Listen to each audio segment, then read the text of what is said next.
We've been taught to think of food as fuel. Calories in, energy out. A biological necessity to keep the machine of the body running. But what if this narrative, repeated so often it feels like truth, is only the surface? What if the deeper function of food isn't nutritional, but neurological? There is a theory that food was never just about survival, or even pleasure. It's about control, about shaping thought. And not all at once, but in phases, in stages, in predictable, programmable intervals.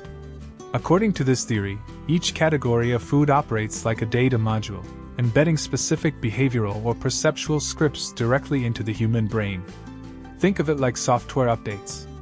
Every meal is a micro packet, not just of proteins, sugars, or vitamins, but of frequency-encoded information. And depending on the type of food, the timing of its ingestion, and the emotional state of the eater, it may not be digested, but downloaded. It sounds like science fiction, until you look at what we already know. Modern research confirms that food affects mood, cognition, memory, even belief systems. Gut bacteria, shaped by diet, influence serotonin and dopamine production. Certain foods spike or crash brain performance.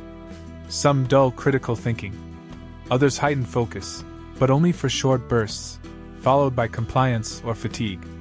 And yet we rarely ask, why do certain foods make us feel a certain way, consistently? Now add this idea, what if that reaction is not a side effect, but the intent? Let's begin with sugar, sweet, addictive, omnipresent. In this theory, sugar isn't just about pleasure. It's a first-phase module, designed to train the brain to seek short-term rewards over long-term vision. It conditions impulsivity, encourages dependence, distracts from inner awareness. Over time, the mind begins to crave stimulus over substance. It reacts, rather than reflects. Then we move into artificial flavorings, processed fats, and dyes. These aren't just chemical fillers. They are pattern disruptors, scrambling natural hormonal rhythms, weakening intuitive responses, making the brain easier to steer by outside suggestion. Think of it like static on a radio dial. The signal's still there, but now, it's buried. Stage 3 introduces functional foods, fortified, enriched, supposedly healthy.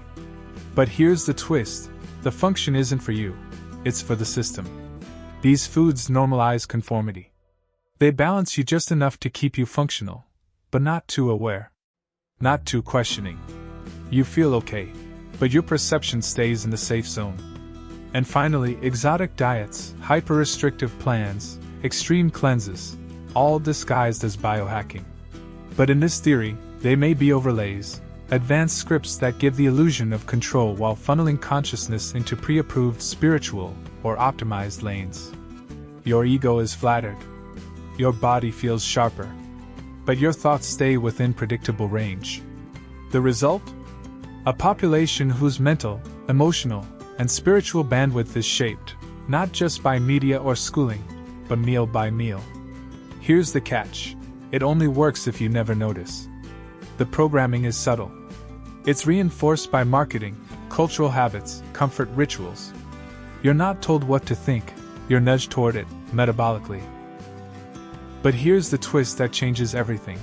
Once you notice the patterns, they begin to unravel. People who suddenly shift their diets, whether through fasting, natural detoxification, or radically intuitive eating, often report far more than just weight loss or clarity. They describe strange dreams, enhanced perception, a discomfort with routines they previously loved. Some even report moments of silence so deep, they begin to hear their own inner voice for the first time, a voice that feels foreign, yet intimately familiar. This isn't a coincidence. According to this theory, breaking free from the food code isn't just about physical purification, it's an energetic jailbreak.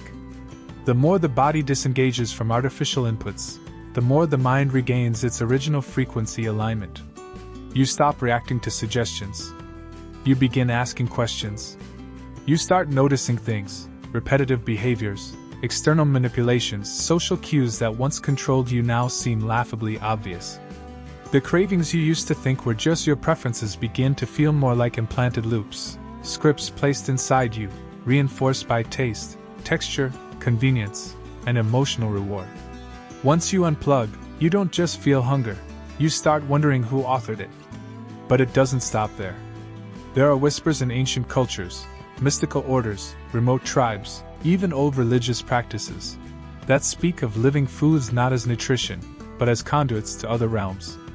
Certain herbs, roots, and raw plants weren't consumed for calories.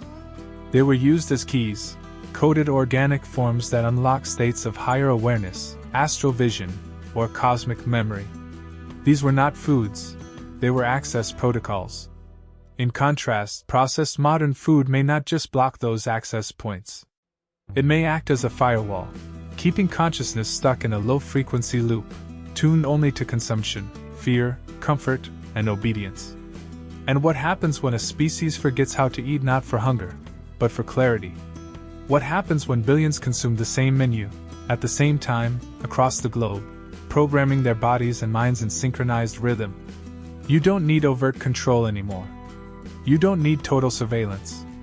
You just need the right ingredients. And now the deeper question arises. Who designed the menu?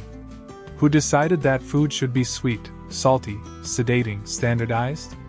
Why are the most chemically disruptive items the ones most aggressively advertised? Perhaps the architects of the programming aren't corporations or governments, but something far older. Something that understands that to control a mind, you don't need to own it. You just need to feed it consistently, subtly, rhythmically. But there is a way out. The moment you realize that what you eat is also eating you, everything changes.